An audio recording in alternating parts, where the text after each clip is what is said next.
Assalamualaikum warahmatullahi wabarakatuh. Perkenalkan, nama saya Sri Mela Mantali, biasa dipanggil Mei. Saya kelas B jurusan Ilmu Komunikasi. Baik, di sini saya akan membahas tentang pengaruh media sosial bagi generasi milenial. Kenapa saya mengambil judulnya ini? Karena menurut saya ini sangat bagus untuk dibahas, terutama untuk kaum milenial seperti kita ini yang banyak menggunakan media sosial. Oke, langsung saja. Jika sudah berbicara tentang generasi milenial, pastinya itu tidak jauh-jauh dari diri kita sendiri. Karena arti milenial itu sendiri adalah sebutan bagi generasi milenial yang aktif dalam bersosial media. Kita memang tidak pernah bisa lepas dari yang namanya media sosial. Bahkan sosial media sudah menjadi bagian dari diri kita. Semua yang kita lakukan tidak lepas dari postingan media sosial. Mau makan, posting dulu. Mau tidur, posting dulu. Pokoknya nggak mau ngapa-ngapain itu pasti posting dulu. Maka tidak bisa dipungkiri, semakin majunya teknologi yang bermunculan, maka semakin banyak pula munculnya berbagai macam media sosial yang digunakan.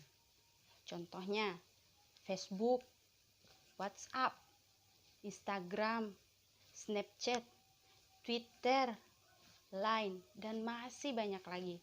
Dan yang menggunakannya pun beragam. Itu mulai dari yang dewasa sampai anak-anak zaman sekarang. Biasa yang disebut dengan generasi milenial atau generasi micin. Namun kita harus sadar media sosial itu memiliki dampak positif maupun dampak negatif bagi penggunanya. Tapi itu tergantung dari diri kita sendiri, bagaimana cara kita menggunakannya. Apakah kita menggunakannya dengan hal-hal yang baik atau kita menggunakannya hanya untuk kebutuhan saja. Jika melihat media sosial akhir-akhir ini banyak digunakan oleh masyarakat untuk bersosialisasi atau hanya untuk sekedar eksis tanpa memikirkan dampak negatif atau dampak positifnya. Sejatinya setiap orang pastinya membutuhkan informasi untuk keberlangsungan hidupnya.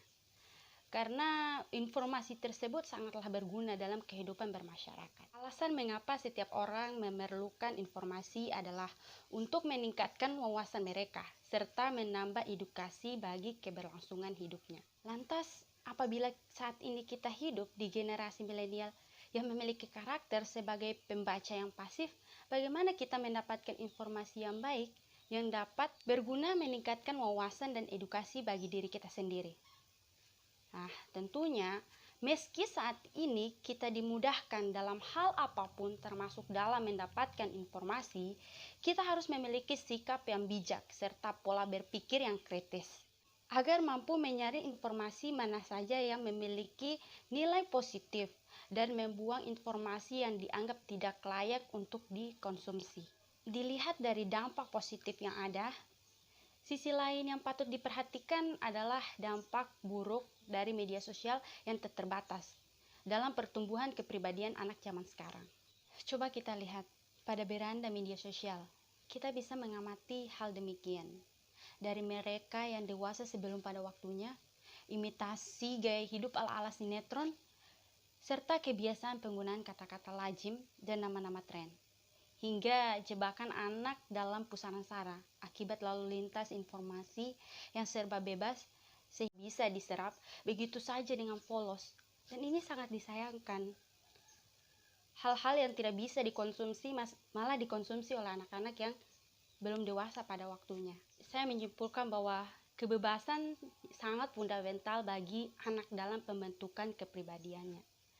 Namun kontrol dalam publik tetap tak bisa diabaikan, terlebih kontrol dari orang tua yang mau tidak mau tetap masih menjadi harapan sebagai orang yang paling mendasar dalam perkembangan kepribadian sang anak. Kita semua berharap media sosial mampu merubah yang buruk menjadi yang baik, karena media sosial hanya sebagai pelengkap di area modern sekarang. Marilah kita jadikan anak milenial sebagai anak yang mempunyai moral dan integritas tinggi karena penggunaan media sosial yang baik dan bijak. Sekian dari saya. Wassalamualaikum warahmatullahi wabarakatuh.